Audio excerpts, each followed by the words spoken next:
And we've also got then, and I refer you for the details on these things. You got to subscribe to my Twitter feed because it's all up there. It's all up there, and we even have the way in which it's paid for. And this is not just Réseau Voltaire, authoritative though they are. This is now mainstream media. Let's quote you in on just in terms of the money. Specifically, there was an attempt in the past week to say the money comes from Indonesia. Well, some may, but I think we're going to have to deal with the fact that it's the Saudis. And this is an article here from the Daily Beast. Right? They stopped slandering me for a minute to come up with this. America's allies are funding ISIS by Josh Rogan, and this is not only the Daily Beast, but the Yahoo News has taken this up, and they want you to know here that the extremist group that is threatening the existence of the Iraqi state, ISIS, was built and grown for years with the help of elite donors from supposed allies of the United States in the Persian Gulf region. So it comes from, let's quote exactly from this article, it's obviously going to be the Saudis. An ironic twist, says one of them, but coming from the Arab Gulf states, Kuwait, Qatar, Qatar, Saudi Arabia. So it's all there. Paid for by the Saudis, Qatar and Saudi Arabia, trained by the U.S., British, French, with the help of Jordan, with the help of Turkey. This is a complete fraud. All right, now why? First thing is to save the Syrian rebels, right? Syrian rebels on their last legs, Aleppo purged of killers, Homs liberated a year after Qusair, and at the same time, successful elections at a pretty good level of formalism as far as elections go, organized by Assad and the Syrian Ba'ath Party. So at that point, the rebels were essentially a dead duck. The desire, of course, is also to weaken Iran, prevent Iran from having that air corridor over northern Iraq to send things into Syria, communications of the Revolutionary Guard forces that are there to attack Hezbollah and their supply line, which leads back to Iran. And they want to oust Maliki. Oh, my God, Maliki has been demonized 6 ways to Sunday. I must say this former ambassador Christopher Hill has had some moments of wry humor, right? That those Sunnis that he's supposed to reach out to would cut off his hand, right? Those are, hardline Sunni, sectarian, Wahhabite, Takfiri, Salafi people. They're not interested in making deals with Maliki. They want him dead. So that feeling is mutual. Here's a good example. David Ignatius, what Maliki has wrought. Friday the 13th of June. And, of course, it's all the fault of Maliki. Christopher Hill points out this is simply nonsense. But behind this lurks a danger. The DMization of Maliki. Remember, thanks to W. Averell Harriman and his Brown Brothers Harriman Bush faction, they demonized Ngo Dinh Diem, president of South Vietnam, killed him in a coup.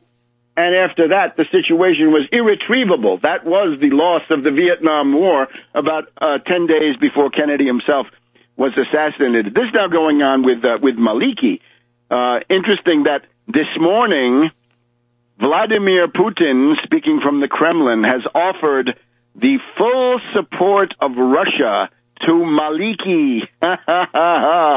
Then he doesn't have conditions, right? Obama says, we're going to help you. We'll send you some advisors. And, of course, the 300 advisors there will be organizing a coup against Maliki and doing precious little against the killers of ISIS. So you see how it works, inside-outside operation. But in any case, to save the Syrian terrorist rebels, to weaken the Iranians, to control the northern Iraq airspace, to try to oust Maliki. And, of course, if you oust Maliki, the guy that they don't talk about that much, Alawi, he's the candidate. Some say Chalabi is the U.S. candidate, right? One of those curveball characters. No, Chalabi, I think, is damaged goods, but Alawi remains the U.S. candidate. And remember, this is with the help of Julian Assange and WikiLeaks, because they are carefully edited CIA anthology of diplomatic cables targeted Maliki, and therefore, by implication, trying to help Alawi. We've gone through the fact that Baghdadi is sporting a 4-year Bachelor of Terrorism from U.S. Training academies in various POW camps. And remember, perhaps even more important than the coup in Iraq against Maliki or in Syria against Assad, which this is designed to try to advance, it's the coup in Washington that is supposed to be. The coup in Washington, as I was saying, is the heart of the matter. Now, the other interesting thing, when you see a blitzkrieg that works so well and there's so much hysteria, let's go back to the fall of France in May, June 1940. Listeners to this program have heard the voice of Annie Lacroix, her famous book, The Choice of Defeat, Le Choix de la Défaite, that the French generals who let Guderian through at Sedan along the Meuse River, those guys were pro-Nazi. And that's Corap, C-O-R-A-P, George, and Hunziger. Hunt, Z-I-G-E-R, Hunziger. And these people preferred Hitler to Léon Blum and the French Popular Front. So you can see, as the Iraqi troops are saying, our generals told us to run away. We were ready to fight. They told us to run away. Those guys have been bribed by the CIA. Surprise, surprise. The CIA was bribing Saddam's generals already in 1990-91 for the first Gulf War. They trained this army. They know who to bribe.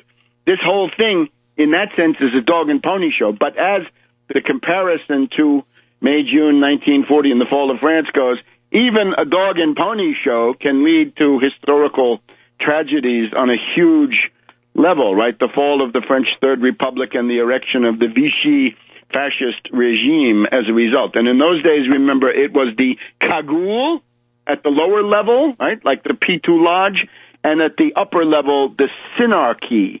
The Synarchy, the equivalent of the Bilderberg group or something like that, as a modern Synarchy. So this gives us, I think, the framework to look at ISIS.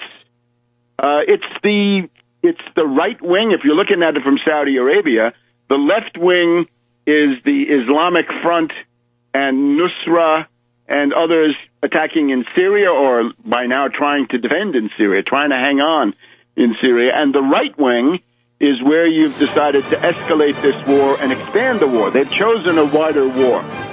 As a result, you've got to understand, your main enemy is Saudi Arabia. We need an ultimatum to Saudi Arabia. Stop all support for ISIS within 24 hours or else. And then pepper that with some suitable threat. Back in a minute on World Crisis Radio.